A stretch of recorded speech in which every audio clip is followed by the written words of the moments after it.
let's finish our grammar works. In dem Gespräch waren ja eine Menge Zahlen drin. The first, 15th, the 10th, 500 euros, 40%. Let's talk numbers. Carolyn, meine Liebe, wirst du so freundlich? Aber sicher doch. Fangen wir gleich mal an mit den Grundzahlen, the cardinal numbers. 1, 2, 3, 4, 5, up to 11 and 12. Die muss man einfach auswendig lernen. Ab 13 hängt man dann teen an, wie bei Teenager. 13, 14, 15. Im Buch finden Sie die Zahlen auch noch mal schön aufgereiht. Wir hatten dann aber auch noch das hier. I moved in on the 1st. Would it be possible for you to move in on the 15th? The first und the 15th. Das sind Ordnungszahlen, the ordinal numbers. Sie werden gebildet aus der Grundzahl plus th, also 15 plus th ist gleich 15th. Erstens, zweitens, drittens. Auf Englisch first, second, third. Mehr zu den Ordnungszahlen und auch zum Thema Datum finden Sie ebenfalls im Buch. Bevor der gute Vincent nun bei Eric einzieht, haben sich die beiden die Wohnung angeschaut. Und das wollen wir natürlich auch. So this could be your future bedroom. By the way, how large are the bedrooms? Each bedroom is 300 square feet and the living room is approximately 300 square feet. Does the bedroom have a walk-in closet? No, you're in Germany. You have to buy a wardrobe. These ceilings are pretty high. Yeah, they are pretty high, but that's what makes the place special. I'm thinking, is here wireless? Yes, there's Wi-Fi, and you can talk all you want on the landline without any extra charges. Is there any balcony? Is there a balcony? Yeah, let me show it to you right over here. Okay. There you go. Oh, wow, that's nice. Do we have access to the garden? Vincent, that's not a garden down there, unless you see vegetables growing. It's a backyard. I think your British English is going to be a problem in this apartment. Also das eine oder andere in dieser Unterhaltung war schon ein wenig verwirrend, oder? Wie war das nochmal mit Feet und wie ist das mit den Bedrooms? Das Problem habe ich zum Glück nicht allein. Gut, dass es den Cowboy gibt.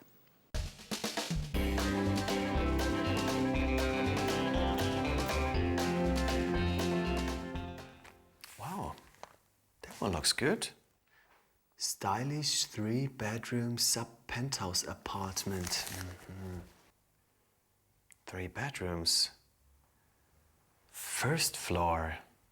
Is there a terrace or balcony? Foot or square feet?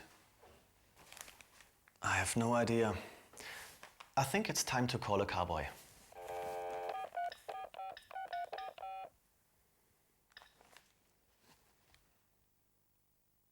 Hello, cowboy. I have a problem communicating. Can you please come to the rescue?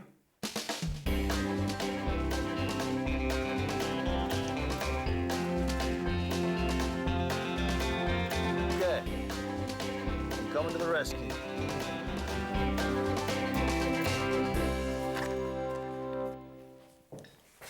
What seems to be the problem, partner? Ich suche eine Wohnung und ich verstehe die Anzeigen nicht. Die Begriffe verstehe ich nicht. Kannst du mir helfen? Kein Problem. Erstens, 1 foot.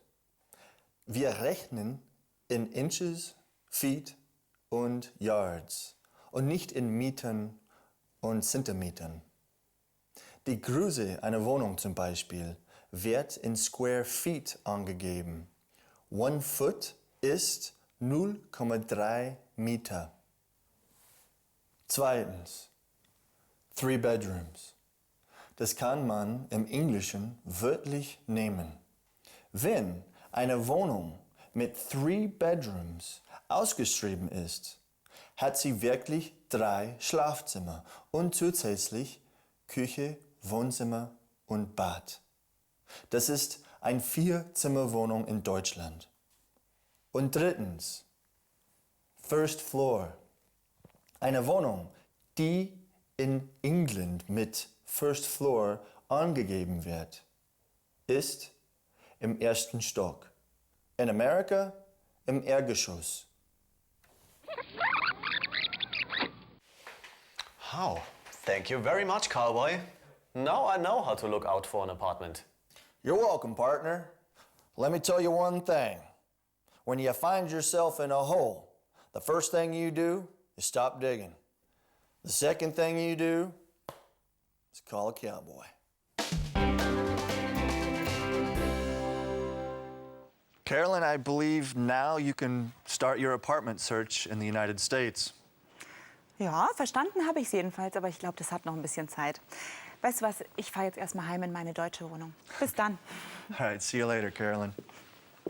While Carolyn is going home, we will visit the home of fish and chips. Ladies and gentlemen, welcome to the English world. Heute, the United Kingdom of Great Britain and Northern Ireland. The United Kingdom of Great Britain is made up of England, Scotland, Wales and Northern Ireland.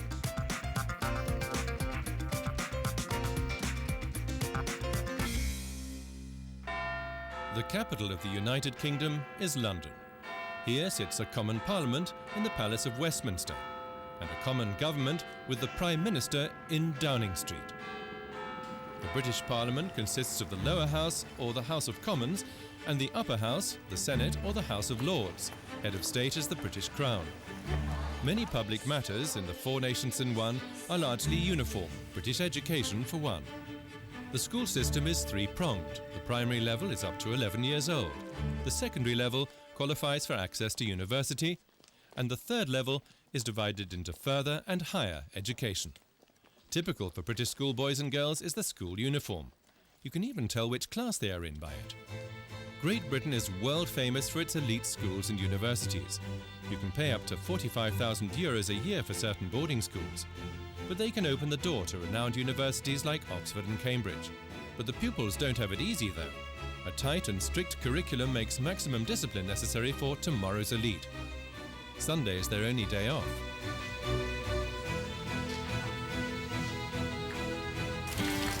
Relaxation with sport. Open-air sports of every kind are without doubt among the most treasured British leisure activities. You can go horse riding pretty well everywhere in England. Curious but very popular bicycle polo. It's an Irish sport invented in 1891. In the meantime, it is played all over the world. I lived in Great Britain for a while, and believe it or not, the language is challenging. You heard Vincent. So don't worry if your English isn't perfect. But let's try to get yours on the right track, and let's visit our Bavarian in Boston.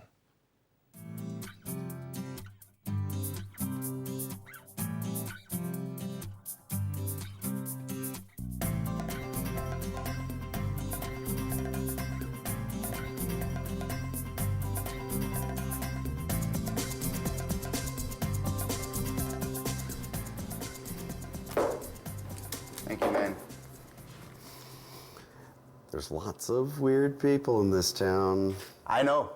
I tell my landlord to take care of the house and the garden because I'm really tired seeing the weeds growing all over the yard. What are you talking about, weirdos taking over the landlord's yard? Yeah, the weeds are growing everywhere. That really nerves me. I said weird, not weed. Weed heißt Unkraut. I, weed. Weird heißt komisch. I, weird. Hope to see you next time. Good luck and auf Wiedersehen. But before we wrap things up, let me send you into the language zone. You're talking in a different language, hoping everyone understands you. Beyond the language, there is another dimension, a dimension of articulation, a dimension of self-confidence, a dimension of knowledge. You are moving in a land of both listening and comprehension. You are now entering the language zone. The main theme of the first part of Doris Lessing's book, The Fifth Child, was unity and harmony, but this becomes drastically reversed as the alien presence of son Ben shattered the family. Like all good horror stories, The Fifth Child invites the consideration and the unthinkable. To move or not to move? That was Eric's question in the episode, and the answer was to move. We saw the poor chap searching for his ideal apartment. Having no luck with his apartment hunting, he turned to Jen, the online realtor. She ended up finding Eric an apartment. Then Eric went on to search for a roommate.